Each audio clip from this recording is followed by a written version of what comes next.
Hi, welcome back. Today we're going to do a comparison of the Spreadcrafters Oracle and the Prairie Majesty Oracle. Yes, I know that this does say Spread Machine Cards and Oracle, but that's because this is the very first edition that I ever got a couple years back. The current edition is now called the Spreadcrafters Oracle, so that's what I'll be calling this deck. So I wanted to compare these two today because the Spreadcrafters Oracle is a deck that I have used and enjoyed for a while. And the Prairie Majesty Oracle is a deck that I kind of enjoyed as well for a sort of similar purpose, but ultimately I am deciding to keep this one and give this one away to a good friend. So I wanted to get into why these two are similar and yet very different, and why I like one over the other. I figured this would also be helpful for me in the future. If I decide to buy this one again, I can look back at this video and remember why I chose to move this along. So let's get into it. So to show the basics of each deck, the Spreadcrafters Oracle is basically a deck that is meant for, well, crafting spreads, crafting card spreads. The Prairie Majesty Oracle is more of a prompt-based deck that I find useful for more daily draws, or one-card pulls, or journaling prompts, etc., etc. So how these are similar, both of them do feature a main word and a little bit of expansion or explanation on what that word means. So for the Seeker card here, the keyword that says Seeker, and you have a little explanation that explains more about this card. And for the Prairie Majesty, you have the subject, the keyword here, just like this keyword here, and you have a little explanation on what this keyword can mean. Honestly, that is kind of where the similarities end, so let me show a little walkthrough or explanation of how I used each of these decks. Okay, so here are the different categories of the Spread Machine Oracle laid out. And if this is a lot or if it's confusing for you, there is also a quick start guide included in the deck to help explain what these categories are. So we have Seeker cards, which are cards related to the querent, the person asking the question. We have Focus Area cards, which are related to different areas that you can do a reading about, different topics. We have Lightwork and Shadowwork categories. Lightwork is themes of healing, expansion, growth, and empowerment. And the Shadowwork category are cards that highlight the ego and moments of disempowerment. And lastly, we have the Call to Action category, which has 4 subcategories: Expansion, Success, Processing, and Boundary. These are great cards to pull at the end of a reading to help you decide what to do next, what to do with this information, what to do moving forward with this information. So all of these different categories of the cards is super helpful and also super fun for me. If you know Amy Santiago from the show Brooklyn Nine-Nine. Hey, can I take a couple photos of your desk? I want to submit them to organizers quarterly. What? I feel like I have a lot of Amy Santiago traits, especially the part where she loves organization and she loves categorizing things. She loves compartmentalizing things in different ways. I have been waiting weeks to bust this bad boy out. New binder smell.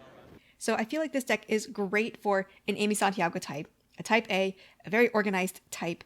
Just if those traits resonate with you, like they did with me, you might enjoy this deck as well. I've generated a detailed timeline broken down to 30-second increments to keep us on track. The bad news, we're already 16.5 increments behind schedule. Oh, man. And you can see within the stacks of each card, there are so many different cards available. So each category has a ton of different topics to go through as well. Like even this focus area, like I had no idea there were so many different areas that people could do a reading about, that I could even do a reading about.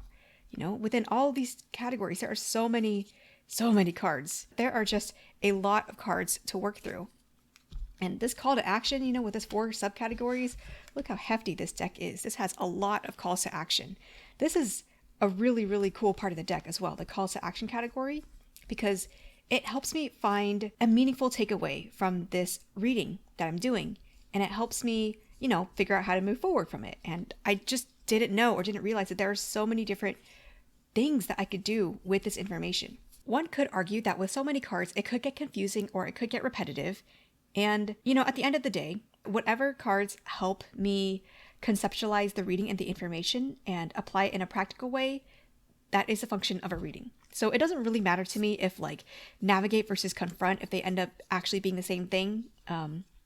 If love versus guide versus solve end up being basically the same thing in different packaging, different words, because at the end of the day, if it helps me conceptualize, you know, the concept, then the reading has served its purpose. So let me show how I enjoy making spreads with this deck.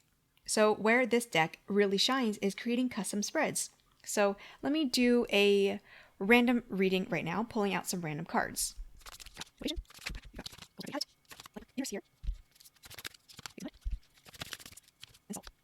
Okay, so we've got 4 cards laid out here, and the way that I chose these cards was I just randomly shuffled each of these different categories here. I've sectioned them out via categories. Basically, I've just shuffled each of these categories and pulled a card at random. However, something else you could do is just consciously pull a card.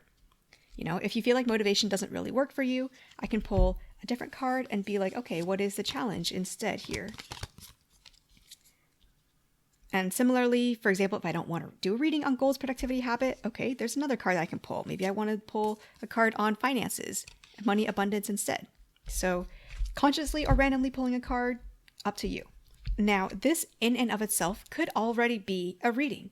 If the topic is my general goals and productivity, my habits, if I wanted to do a reading on what is challenging me, what message does the universe want to tell me about this challenge or about my goals, where am I possibly blaming the world and calling myself a victim and not owning up to my own agency in this reading or in this topic? And what do I need to solve moving forward? This right here could be a reading already. If you want to take it a step further, you can take some tarot cards and pull cards in addition to each oracle card here. So we could pull one here, one here, one here, and one here. What I find important in using this deck and creating these spreads, though, is that I have to make sure that I am understanding the spread for myself. And this can be a problem for when I'm finding spreads online or creating my own spreads.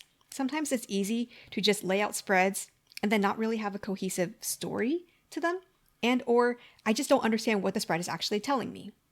So if I were to do the spread and I didn't really take the time to think about what exactly is a challenge, what is the universe telling me, I need to think about what exactly these words mean. And that's where these extra little prompts or explanations come in handy as well. Because sometimes if I just saw a universe, I might not really have enough associations or ideas for what this spread position means or victimhood. Like if I don't know what victimhood really means to me, or means in general, what it could mean, this little explanation helps a lot in expanding, giving me ideas for how I could interpret this card or this, topic of the whole spread position, of the whole spread. So I've drawn cards here, and this is a way to add tarot into the mix, and basically I've just created a custom tarot spread for myself. So this whole deck is what I like to call organized fun, because it is a way to play with these different spreads, these different categories, these different layouts, and really definitely just play with it and just see what spreads we can come up with, how we can narrate the reading in a way that works for us. Let's try another spread shape and see how that comes out. So this time, maybe I want to pull a specific card reading. Let's say I want to do a reading on my career, work, and business. I want to ask about how I myself am doing here. Maybe I don't need a light work category because I feel fine already. So I'm just going to only pull shadow work here. Maybe I'm having a lot of trouble in my career right now, and I want to, figure out what is stopping me. Maybe what excuse am I making here? Possibly how my upbringing led to where this is now.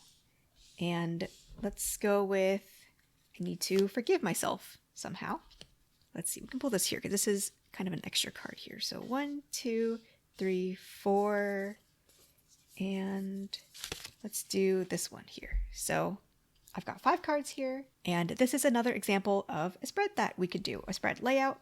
And I find these very standard shapes as well. You could even go a little fancier like this if you wanted to do like that shape. The sky's the limit with whatever shapes you want to create with these spreads. If I was doing this reading for myself, I would first take the time to walk through what these spread positions are and what they mean to me and what they mean in the context of this entire reading. Because a spread is basically like a story. It's telling a story through cards. We're just having little milestones, little stepping stones of the story, little topical points of the story. So through the spread, we can see that the story here is that, we have someone here who is trying to look at the excuses that they're making and the ways that their upbringing has affected their current career or work. Or perhaps this is a clarification card on the excuse. Perhaps this is upbringing on how your upbringing affects your excuse and how, these two affect each other. At the end of this reading, the goal is to forgive and to love. There's just different ways that you can multiply these cards together. So again, I might draw a card for each one. But of course, again, if you just wanted to journal about this or do this reading without these extra tarot cards, that's totally fine too. The tarot cards here act as extra associations or extra prompts to, jog your memory, jog your association to do the reading. So that's another example of a custom spread. And lastly, a simple way to use this deck is to just use it like a daily draw. So if you just want to draw one card a day or one card as an answer to your question, that is totally doable. And again, you can do this with itself or with an extra tarot card as well. So guide, what do I need to guide? Who do I need to guide? How do I need to guide? Questions like that. If you wanted to do, the other categories like balance, that's the same category here. We've got ego. Now we have ego. What are the false and problematic beliefs that I have about myself? So this deck really is an incredible deck for just different spread crafting, different prompts, different ways to conceptualize things, different psychology terms as well. And I just find this super duper helpful. Let me talk a little bit about the guidebook as well. The guidebook basically is a guidebook on how to create spreads. And I don't know if this has been updated in the newer version, but for the version that I have, I already find it pretty helpful. It explains the different categories of the cards here. And the rest of the deck is basically a guide on how to create spreads. They've got exercises on creating your own spreads here. And it's just a very helpful spread creation deck. So again, the Amy Santiago in me really loves this deck, loves this idea. The galaxy brush textures as well in this deck are very pretty to look at as well. I feel like this deck is so simple and yet it's to the point and it works. So it really works for me and this is why I am choosing to keep it. It's versatile. I can use it in so many different ways and it's just a banger of a deck. And I will say, even for me who was a beginner tarot reader, it was still a fun deck to work with, even if I didn't really understand everything that was going on or what I wanted to do with it. I especially remember doing a reading for a friend a long time ago in my first year of reading and having this deck where I just did way too many cards. I remember specifically, I had a lot of cards. I even remember the layout that I did, and let me recreate it for you to show how many cards it was. These are not the exact cards because I don't remember what cards they were, but I remember I did the Seeker card, I did 2 Lightwork cards, I did 2 Shadow Work cards as well. And I did 3 calls to action. I want to say maybe I only did 1, but maybe I did 3. I don't know. It was just, I was new to using this deck. I was new to using cards. I was so in love with using cards and categorizing everything. And this just felt like a lot of fun. And I even drew a tarot card for each one as well. It was a lot. I am sorry for you who sat through that reading and listened to me talk for a whole however long. But also thank you for letting me practice on you because if I didn't have that kind of practice, I wouldn't have known what actually works. And, also part of friendship is just being able to practice and have fun with your friends. So thank you for asking me that question. You know who you are and letting me do this entire big reading for you. But yeah, I will say for beginners or for beginner spread crafters, beginner card readers, whatever, just be aware of having too many cards. But also that is just part of the fun of playing around with this deck. So this is definitely a deck that I would keep around forever and ever. It is just so fun, so versatile, so easy to use. The possibilities with this deck are just endless. So that is the Spread Crafters Oracle. Now let's move on to the Prairie Majesty Oracle. The Prairie Majesty Oracle also has categories. We've got these yellow categories, green and blue and pink. Let me move these down a little bit. So we've got these 4 categories here. The categories are not as straightforward, in my opinion, as the Spread Crafters Oracle categories were. I will mention the version that I have is the independent version that was funded via Kickstarter, the first version. It has since been picked up by the publisher Hay House, so the way that it looks like now might be a little bit different. I'm not too sure. But anyway, the guidebook that I have, it explains the different categories of cards as such. We've got yellow cards, which are do cards. They inspire active undertaking. We've got pink cards that are the know cards, things that you should know, translating your intuition, as the book says. The blue cards are feeling cards, they're for honoring your emotions. And the green cards are claiming cards, which are taking back your power. So in that way, they kind of line up with the different suits that way. For example, we've got yellow, which is doing, which is fire, which is the wands. We've got blue, which is cups, which is water, which is feeling. We've got pink, which is knowing, which is swords, which is air. And we've got green, which is earth, which is pentacles, which is claiming. Honestly, I didn't really realize that association until I reviewed this guidebook yesterday, so the whole time that I've had this deck, I just didn't really remember or understand the categories. But now you know, those are the different categories of the cards.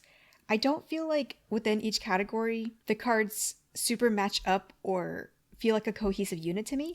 That could just be me speaking from not having worked with this deck a lot.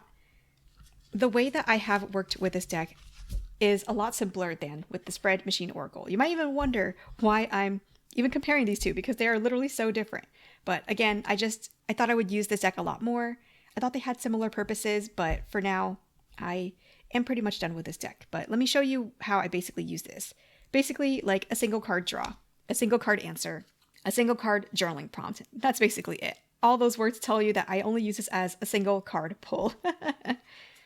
I used to use this in a way that, I would draw a card here and then I would just journal about how am I the light in the darkness, or I would use this card to jumpstart my journaling session, or I would use a card to end my journaling session, like a little takeaway. But ultimately, I'm just not clicking with this deck. I find this deck so pretty to look at. It definitely is so pretty, so gorgeous. I love the art on it. I love the extra glow, the strokes around like the black line art here.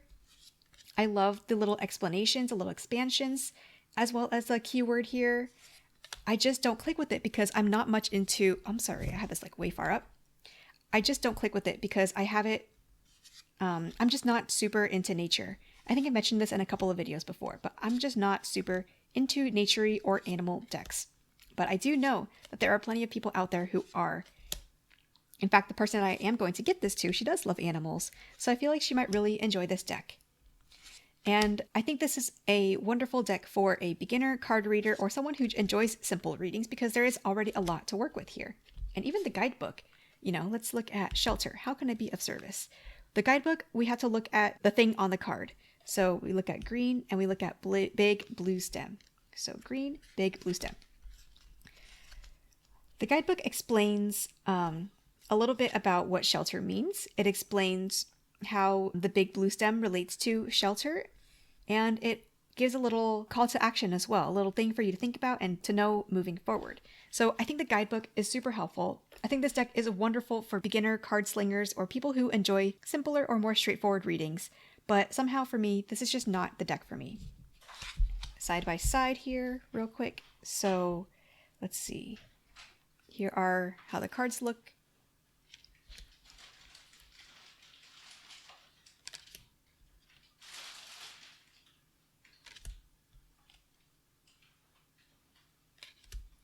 It is a really pretty deck, but it just, it's just not my thing. I love it a lot and I enjoyed using it a lot, and I'm ready for it to move along to a new home. So that is my comparison of the Spread Crafters Oracle and the Prairie Majesty Oracle. I hope this was helpful to you. I know this was very helpful for me to actually lay them out side by side. I'm very curious to hear which one you enjoy more and why. If there are other decks in my collection that you are interested in seeing compared together, let me know.